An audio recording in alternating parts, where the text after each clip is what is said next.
امریکہ کی طرف سے خیر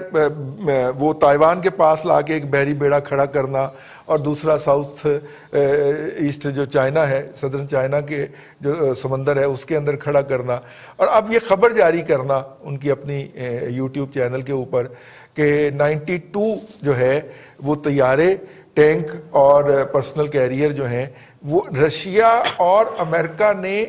بائی ایئر لفٹ کر کے انڈیا کو ڈیلیور کر دیے ہیں۔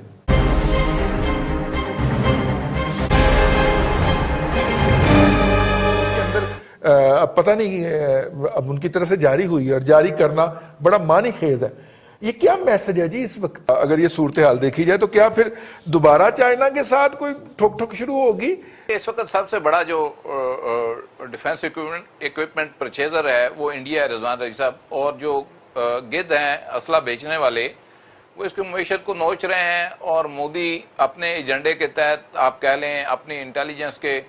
اوپر ریلائی کر کے ایک بڑا کھیل کھیل رہا ہے کہ رافیل بھی خرید لو، فلانی چیز بھی خرید لو، اسرائیل سے جو ہے وہ نگرانی کرنے والے وہ جو کھلونے ہوتے ہیں وہ بھی خرید لو، سارا کوئی گنے فلاں جگہ سے خرید لو، جہاں سے جو ملتا ہے مارکیٹ سے، رشیا سے، امریکہ سے، فرانس سے، اسرائیل سے، یہ اٹھائے جا رہے ہیں۔ اب رہ گئی بات کہ جی اس کی یوٹیلائزیشن کیا ہوگی، اور کیا واقعی اس طرح کی صورتحال ہے کہ اس کے استعمال کی نوبت آ جائے۔ دیکھیں چائنا کی جو پالیسی تھی نان کنفرنٹیشن کی ایک عرصے سے چلی آ رہی، وہ ابھی تک اس کے اوپر جو ہے وہ کمیٹڈ ہے، اور نہیں چاہ رہا کہ کسی جگہ پہ الجھ کے وہ اپنی جو معیشت کی جو رفتار ہے اس کو نقصان پہنچے۔ اب اگر آپ دیکھیں پورا پلان کر کے جس طرح گھیرا گیا چین کو، ان کی معیشت کو نقصان پہنچانے کے لیے انڈیا کے اندر جو ہے ان کی کمپنیز کو بین کیا جا رہا ہے، امریکہ کے اندر کیا جا رہا ہے، باہر جو ہے ان کے پروجیکٹ کینسل ہو رہے ہیں، ہواوے کے حوالے سے جو ہے وہ معاملات اٹھ رہے ہیں۔ تو یہ وہ بیسیکلی یہ وہ خوف ہے جو کہ امریکہ اور اس کے الائز کے اندر پایا جاتا ہے، ان کی جو ایمرجنگ اکنامک پاور ہے چائنا کی، اور خطے کے اندر جو بدلتی ہوئی صورتحال ہے، جس طرح سے یہ ایران کو ساتھ لے کے چل رہا ہے، پاکستان میں پروجیکٹ چل رہا ہے، پھر نیپال کو ساتھ ملایا، رشیا کے ساتھ کلوز ٹائز ہیں، تو بیسیکلی اب یہ جو ایک آپ کہہ لیں ردم بنا تھا، اس کو خراب کرنے کے لیے ایک نئی کوشش جو ہے وہ شروع ہوئی ہے، اور اس میں جو مختلف ممالک ہیں ان کو ڈکٹیٹ کرنے کی کوشش کی جا رہی ہے، جن میں خود ہم پاکستان بھی شامل ہے کہ جی آپ ایک سائڈ چن لیں۔ جو واضح میسیجز اور اشارے سگنلز آ رہے ہیں وہ اسی لیول کے آ رہے ہیں۔ تو دیکھیں یہ ساری صورتحال کے اندر انڈیا جو ہے اسکیپ گوٹ بننے جا رہا ہے بنیادی طور پہ۔ ان کی معیشت جو ہے ایک تو ان کو اسلحہ بیچیں گے، اپنی ڈوبتی ہوئی معیشتوں کو سہارا دیں گے، اور اس میں سب سے زیادہ جو افیکٹی ہوگا اس ساری صورتحال کا وہ ایک عام انڈین ہوگا، جس کے لیونگ سٹینڈرڈ کے اوپر کمپرومائز کر کے اتنی بڑی ڈیفنس پرچیز اور موومنٹ جو ہے وہ مودی اور اس کی جو آرمی ہے اور امت شاہ اور یہ اجیت ڈوول کروا رہے ہیں، یہ بیسیکلی ان کو کاسٹ کرے گا ہندوستانیوں کو، اور اس کی جو آگے ان کے اپنے اوپر اثرات آئیں گے، کھینچا تانی جو شروع ہوگی سوسائٹی کے اندر، اور جس طرح کے وہاں پہ بھی جو ہے پتہ نہیں کو ہوا چلی ہے، جیسے ٹڈی دل یہاں سے وہاں گیا، ان کی انٹیلیجنس بھی اب بندے توڑ توڑ کے کانگریس کے راجستھان سے وہ اس کو سچن پائلٹ کو توڑا گیا 40 MLA سمیت، تو وہ اس کو مودی کو دیے جا رہے ہیں۔ تو یہ سارا سنیریو جو ہے بیسیکلی ہم نے صرف سسٹین کرنا ہے۔ اگر ہم اس صورتحال میں صرف اپنے آپ کو سسٹین کرا جاتے ہیں، اپنی اکانومی کو بہتر کر جاتے ہیں، تو آپ کو امپیکٹ دوسری طرف خود بخود نظر آئے گا اس کھینچا تانی کا۔ بات یہ ہے کہ اسلحے کی دوڑ کے اندر جو ممالک شامل ہیں اس میں آپ کو انڈیا تو ایک پیس پہ دوڑتا نظر آ رہا ہے نا، کہ رشیا سے اگر وہ ایئر ڈیفنس سسٹم لینا چاہتے ہیں تو وہ ایئر ڈیفنس سسٹم کیوں لینا چاہتے ہیں؟ اس لیے کہ چائنیز نے جو میزائل بنائے ہیں اور جن کی انہوں نے ڈسپلے بھی کیا ہے، وہ ہر قسم کے ایئر ڈیفنس سسٹم کو پینیٹریٹ کر سکتے ہیں۔ تو انڈیا اسلحہ تو جمع کرنا چاہتا ہے، اور اسی لیے آپ دیکھیے کہ اس کے کانٹریکٹ جو ہیں وہ صرف امریکہ کے ساتھ نہیں بلکہ باقی ممالک کے ساتھ بھی ہو رہے ہیں۔ اب جو وہ اسلحہ جمع اس وقت جو بات چیت ہو رہی ہے وہ یہ ہے کہ کیونکہ چین زیادہ تر اکانومی دنیا کی باقی اکانومیز ڈیولپ نہیں ہو رہی، یعنی اگر چین صرف افغانستان نہیں دنیا میں باقی جگہ جائیں، اکنامیکلی جس طرح وہ انویسٹ کر رہا ہے، اب اس کو کاؤنٹر کرنے کے لیے کیا پالیسی اپنائیں گے؟ اس کو کاؤنٹر کرنے کے لیے یا تو آپ اپنی اکانومی کو اس لیول پہ لے کے آئیں، اگر اکانومی کو نہیں لے کے آئیں تو وہ ملک جو دنیا کے باقی ممالک کے ساتھ معاشیات کی بیسس پہ کنیکٹیوٹی کر رہا ہے، اور جو ون بیلٹ ون روڈ یا باقی جو انویسٹمنٹ ہے اس سے دنیا کو اپنے آپ کو کنیکٹ کرنا چاہتا ہے، تو پھر اس کو کاؤنٹر کرنے کے لیے یا اکانومی ڈیولپ کریں یا اپنے آپ کو اس طرح ڈیفنس کے طور پہ مضبوط کریں کہ کہیں کہ کل اگر کوئی وہ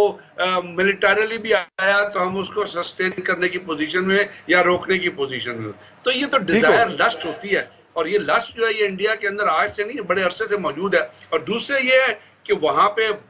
جو ممالک ڈیفنس پروڈکشن کرتے ہیں جس میں امریکہ سر فہرست ہے، انہوں نے اپنا اسلحہ بیچنا ہے اور ان کو مارکیٹ چاہیے، اور وہ مارکیٹ جب آپ کو ایک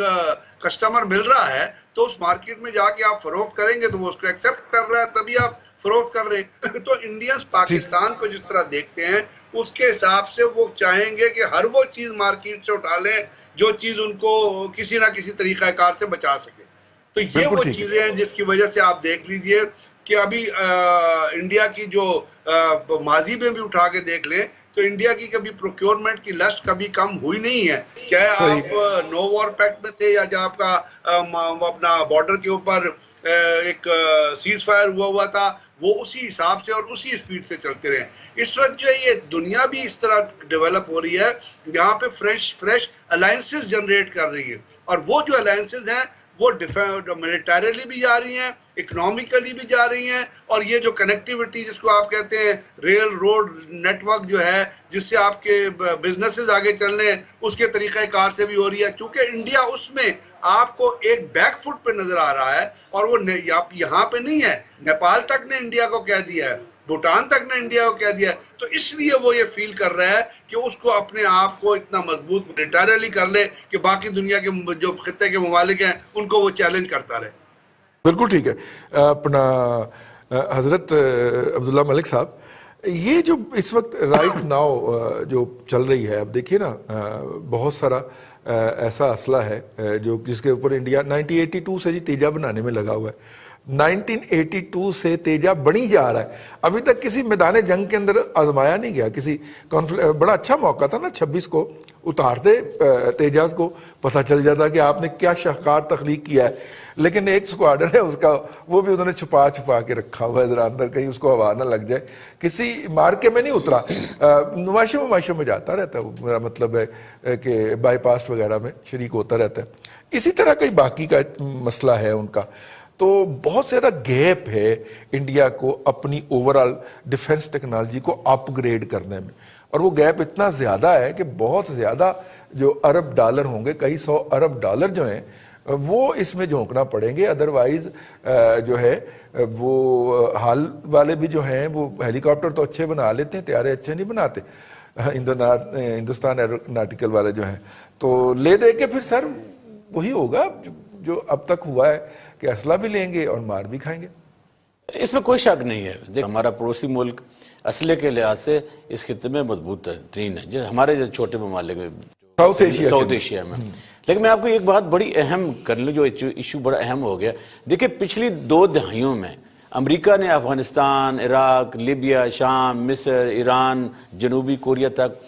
کیا کیا کہ تباہی کے دہانے پر ان کو لے گیا اور اپنی تمام کا تمام اسلحہ، انرجیز، معیشت وہاں جھونکی. اور جہاں امریکہ ان ممالک کے ساتھ صف رہا تھا اور دوستی کے تقاضے پورے کرتا انڈیا اور اسرائیل کے ساتھ، اور یہ وہ ممالک تھے جو اس کے لیے کوئی اتنی بڑی پرفارمنس دے نہیں رہے تھے. انہی حالات میں جو چائنا تھا، چائنا نے پچھلی 2 دہائیوں میں اپنی معیشت کو ساؤتھ افریقہ، لاطینی امریکہ، ہمارے ساؤتھ ایشیا میں اور یہ جو ہمارے رشین سٹیٹ ہیں، اپنے کاروبار کو بڑھایا، صنعتیں لگائیں اور 20-30 سالوں کے معاہدے کیے. اور آج دنیا میں نہ صرف ایمرجنگ بلکہ ایک سپر ورلڈ طاقت کے طور پر چائنا ابھرا ہے. اور دوسری اہم بات یہ ہے کہ چائنا نے اپنے پڑوسی ممالک کے ساتھ، خواہ وہ انڈیا ہو جس کے ساتھ اس کے شدید ترین ماضی کے بھی اختلاف رہے ہیں، موجودہ بھی رہے ہیں، دوستی کی، اور نہ صرف دوستی کی بلکہ ٹریڈ بڑھائی ہے. اور یہی تقاضا ہے کہ آج امریکہ جو ڈیفنس کے اور اسلحے کی بنیاد پر طاقت کے زور پر دوسرے ممالک پہ حملہ کیا کرتا تھا، لوگوں کو الائے کیا کرتا، آج ایسولیشن، اور نہ صرف ایسولیشن بلکہ اس کے اندر اپنے اندر ملک کے اندر سے ایسی لہریں اور ایسی اٹھ رہی ہیں آوازیں کہ شاید رشیا جیسے حالات وہاں بھی ہو جائیں.